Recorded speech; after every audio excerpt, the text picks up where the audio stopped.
true. I used to work for the FBI, but now I live in this van.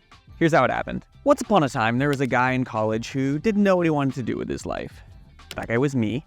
I was studying engineering, so I'd have some good job options after college, but I wasn't strictly excited about engineering, so for that reason, I decided to apply to some more different types of jobs that an engineer typically wouldn't do.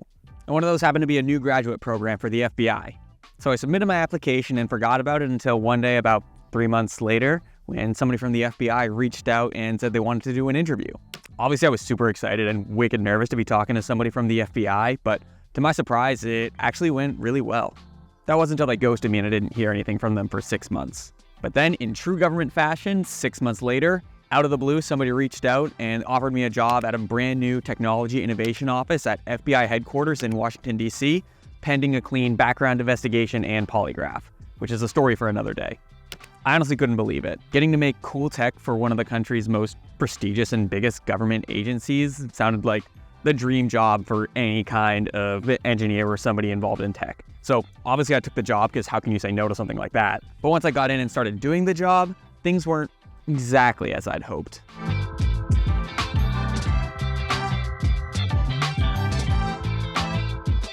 Picture this. You're a 21-year-old kid fresh out of engineering school with a job lined up to be the third new hire in the brand new Technology Innovation Office at the FBI headquarters in Washington, D.C. You go to Quantico for orientation and training, and you see the agents doing all their wicked cool drills with hostage rescue, firing ranges, and just basically everything you would expect to see from an FBI movie. Then 1 week later, you move to Washington, D.C. without knowing a soul, and you walk through the FBI headquarters door for the very first time. Then you get ushered down to the basement with no windows, and you get your first official job tasking. Figure out how to use Microsoft SharePoint to update our internal website. Not exactly the cutting-edge type of work I was expecting to be doing at my brand new FBI job. I get it now, being the new kid at a new job. That's just kind of the way it goes. And in the Bureau's defense, it was still a brand new unit and department within the FBI as well. So we're still kind of finding our footing. And I will say that things did eventually get better and just get to work on some cool stuff. But yeah, first impressions didn't really meet the expectations I had coming out of engineering school and then a week of training at Quantico. I did eventually get to work with some really cool technology that I can't really talk about and have meetings at, CIA, NSA, and some other government agencies, which was a really cool experience. But the overall main job was trying to bring in and foster adoption of new technologies and capabilities within the FBI, which is an awesome sounding mission, but I'm sure you can imagine how easy it is to update things within a massive government agency like the FBI. Needless to say, this was not the fast-paced, groundbreaking job I thought I was getting into.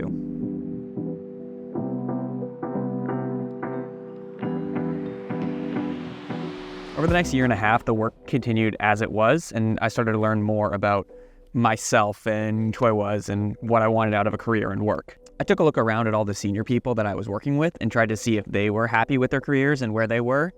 And honestly, a lot of them just didn't seem super happy, at least from what I could tell looking on the outside anyway. I then put myself in their shoes and asked myself if I had the career that they had within the FBI, 20 years ended up at the same spot that they're at now, would I be happy? And the answer to that question was no. I honestly didn't care about rising the ranks of the FBI or becoming a special agent or even becoming the director of something within the Bureau. And that's when I realized that the path that I was walking down was leading to a destination that I didn't even want to go to, no matter how cool it may look from the outside. I wanted to live a life of more freedom and have more control over my time and location, of not need to fill out a whole bunch of forms and get approval to go on vacation to another country for a week. I wish I could say I quit right there as soon as I had that revelation, but things in life are never that black and white. Like, I could feel it within me that I needed to quit, but I just kept pushing it off, hoping that things would get better, but things don't get better by hoping for them. They get better by doing something about it. I really struggled to leave because here I was, some kid fresh out of college with the amazing opportunity to work for a brand new technology unit within the FBI with incredible upward mobility potential and direct access to top people in the FBI and what could be a long, safe career with a great mission. And I was going to give all that up because it didn't feel right.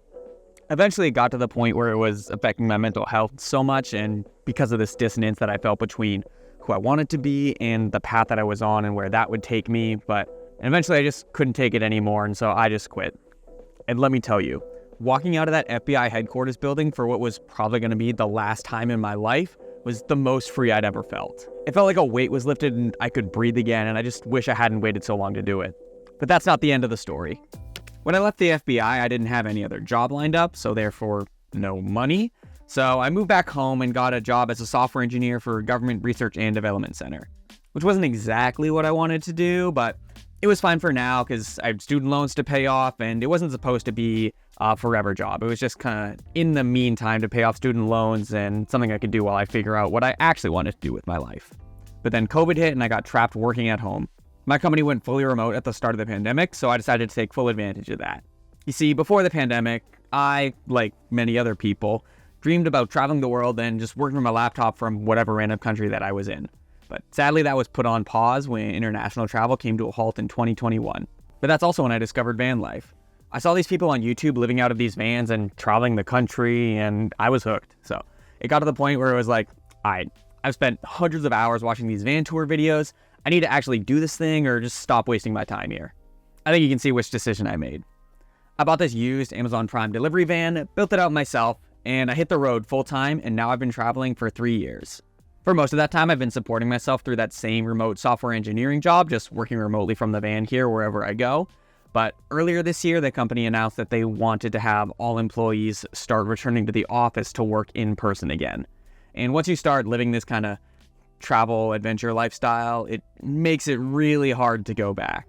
Now, I'm not trying to come off as entitled. I know how it can sound being the guy who quit working for the FBI because he didn't like it, and then quit his 6-figure software job because he didn't want to sit in an office all day. I've just come to learn a lot about myself and what makes me happy, and I'm unwilling to compromise on that now, especially since I'm able to support myself and make a living online. The biggest thing I've learned from this whole journey is just because something is good doesn't mean that it's good for you. You need to make sure that the path that you're on leads to the person you want to be and the life that you want to have. I'm so incredibly grateful for the experiences at the FBI because it's helped me to see the importance of alignment in our goals and how we live our daily lives. And I have a huge amount of gratitude for where it's brought me and how I get to live now. This was basically a journal entry for me, so let me know if you liked it and want to see more of this style. And don't forget to subscribe to see more of the van and travel lifestyle and learn how you can do it too. Thanks for watching. I'll see you in the next one.